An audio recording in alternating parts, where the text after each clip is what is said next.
So mga tol, matapos pong i-reply kanina lang ng kay MJS or kapuso mo Jessica Soho ang kwento ng anak ni Manny Pacquiao na si Emma Bacosa Pacquiao, 3 oras pa lang ang nakakalipas mula nang i-post ng kay MJS ang video. Humakot na po yan ng 3.3 million views. Marami talaga ang naantig sa kwento ng buhay ni Emma Bacosa Pacquiao. At ngayon, hindi mapagkakaila na biglang sikat nga po itong anak ni Manny Pacquiao na si Emma Bacosa Pacquiao. Matapos po kasi siya ma-picture sa KMJS, biglang lobo po ang followers ni Emma Bacosa Pacquiao sa kanyang Facebook. Yung dating 100,000 followers, ngayon 344,000 followers na po siya. Marami na po ngayon na nag-aabang sa karir ni Emma Bacosa Pacquiao bilang boksingero. Asahan natin na lalawak at lalawak pa ang kanyang fanbase. Marami pong casual fans ang nadagdag ngayon sa mga tagahanga niya. Yan po yung sinabi natin noong nakaraan na yan ang tutulong sa kanya balang araw sa karir niya sa boxing. Yang mga casual fans. Tapos galingan pa niya sa boxing katulad ng kanyang ama. Tiyak na siya ang susunod na superstar ng boxing sa Pilipinas. Parang Ryan Garcia lang yan mga tol. Kahit na hindi pa nagiging world champion itong si Ryan Garcia. Napakalawak ng fanbase kaya maraming nanonood sa laban ni Ryan Garcia. Ganyan na po kasi ngayon ang labanan sa boxing.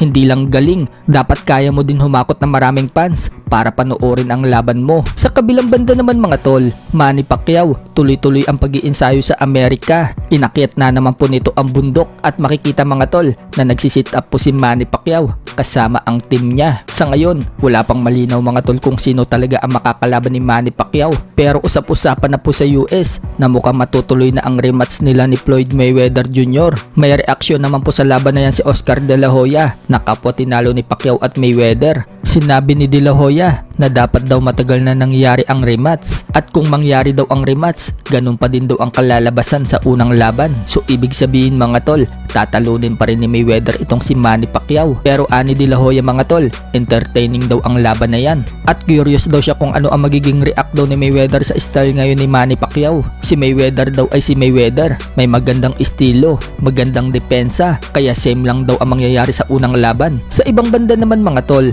Jack Tipura, ipinagmalaki sa mga bashers ang iPhone 16 Pro Max niyang nabili. Kahit na natalo ang bata niyang si Astrolabio at lumuhod ng 5 beses dito sa Hapon na si Katsuma Akitsugi. Nakabili naman umano siya ng iPhone 16 Pro Max, kaya iyak na lang daw ang mga bashers.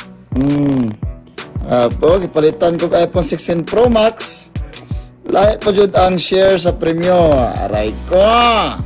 Speaking of luhod, Casimero, pinagmalaki na siya lang daw ang boxer na hindi lumuluhod sa kalaban. Sa isang post naman niya ng AI, kasama si Coach Jason Casimero na may daladalang bag na umaapaw ng dolyares. Sinabi nga po dyan sa caption mga tol, paldo na naman daw ang Casimero Brothers sa December 27 at babalik daw ng mas malakas si Casimero.